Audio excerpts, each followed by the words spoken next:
So have you ever told a story and had it just fall completely flat? The person you're telling it to sort of drifts off, stops paying attention. It was supposed to be funny, but nobody laughs. I think it's probably happened to everyone, and it's the worst feeling in the entire world.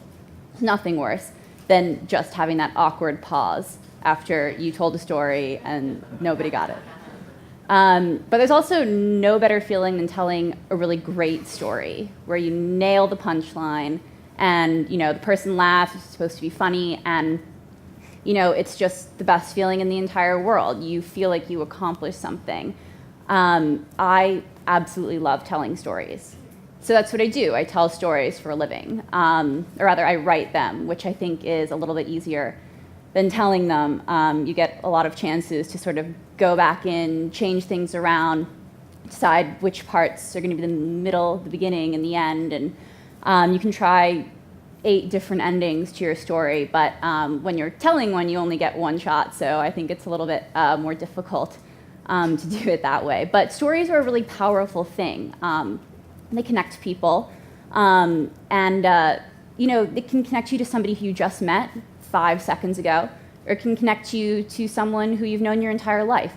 And stories also connect people all around the world. I'm sure a lot of you read a story or heard a story over the last week about the super typhoon that devastated the Philippines.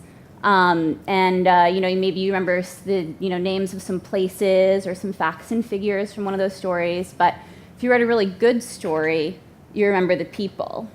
You remember the person whose life was turned upside down, their tragedy, and their hope for the future. I started my career as a writer right here, or I guess upstairs rather, writing, all the time, writing, and I was pretty good at it. It was better than average.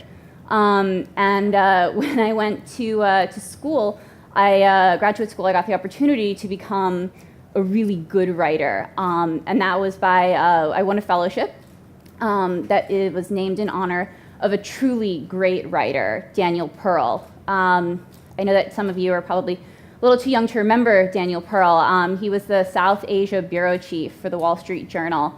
He was tracking down a lead, call in the business, it's a lead, about potential link, alleged link between Al-Qaeda and Richard Reed, the shoe bomber, who you might also not remember. He's the reason why you have to take your shoes off when you go through airport security. You used to be able to wear your shoes the entire time you were in the airport. It was awesome. But so thanks to him, we can't do that anymore. But so Daniel Pearl was tracking down a lead in the story when he was kidnapped and subsequently killed by terrorists, simply for doing what he did best, just tell a good story. And so his body of work inspired me to look for stories that focus on people who are, a little bit more ordinary, outside the limelight, because their stories are so much more interesting to, people like us, everyday people, because they're the same people, ordinary people living in the same everyday world that we do. Whether that's in New York or a place like Rasinga Island. Rasinga Island is an island. It's 10 miles long, 3 miles wide at its widest point. It's located in Lake Victoria, which is in Kenya. Rasinga Island's home to fewer and fewer people each year. Combination of HIV/AIDS and urban migration has devastated their adult working population, leaving behind a community that's comprised mostly of grandmothers and young children. So I went to Rasinga Island in 2010 to do a story for the Global Post before I was working at the Journal. Because I'd heard a story about this man named Alphonse Okuku who had done what no child from the village who'd gone away to school had done before. He came back. And so he started a bunch of small community initiatives, since blossomed into a variety of services, focused on things like healthcare, the environment, education, and income generation. And the percentage of people living in this village with HIV/AIDS had dropped from 42% to just 17% during the course of these programs. I spoke to a nurse while I was there. Her name was Magdalene Uma, and she told me that a community full of sick people equals poverty. But if people are healthy, they can work. They can make some money for themselves and for their families. said her biggest dream was a community with no HIV/AIDS in it. And that's a dream that translates really well into any language or culture. That's not something that's unique. Everyone can understand that. So, I mean, stories like that, I mean, as a journalist, it gives me the greatest joy to tell stories of people, places, or things that otherwise wouldn't have a voice to tell their story for them. Like Wendy. Wendy, someone I met on a separate trip to Kenya. She has an unlimited texting plan because she incessantly texts and tweets about where she is 24 hours a day. She might remind you of someone you know, maybe even yourself. But she's different in a way from your Facebook friends and your Twitter followers because Wendy is an elephant. She lives in northern Kenya in the border of two reserves, Samburu and Buffalo Springs National Wildlife Reserves. And she crisscrosses back and forth this dry river. And every time she crosses the river, she crosses an invisible geofence that sends a signal from her collar to researchers' cell phones telling them where she is and what she just did. Now, this is really important because organizations in Kenya have been using these new tools, these technologies to sort of monitor elephant movements and get a sense of their habits and their patterns of behavior, because like us, they have typical hangout spots and they do things at the same time every day.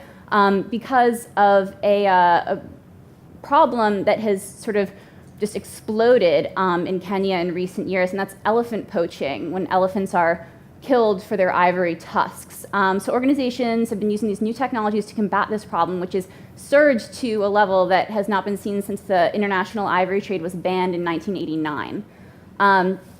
So an exploding economic growth in China and the rise of the middle class there, growth of the middle class and more wealth, has driven demand for ivory, which is a traditional symbol of status there, and driven the price of ivory up about 4,000% since 2008. And so these organizations have been fighting to spread the word, and through these stories that I can share with people, you can also sort of spread this knowledge and have an impact. Chinese consumers, there was a survey done by a not-for-profit, thought that 70% thought that no, sorry, the clock's getting really low, thought that no elephants weren't killed for their ivory. Many of them thought that they lost tusks the way people lose teeth. So spreading this knowledge is such an important thing, and just being able to do this, tell these stories. It's something that everyone can do. Everyone can read stories. Everyone can write stories. Everyone can tell stories and pass them along. And it's just a great way to spread knowledge about things that you feel passionate about, and fan a flame that hopefully will inspire change and make an impact somewhere.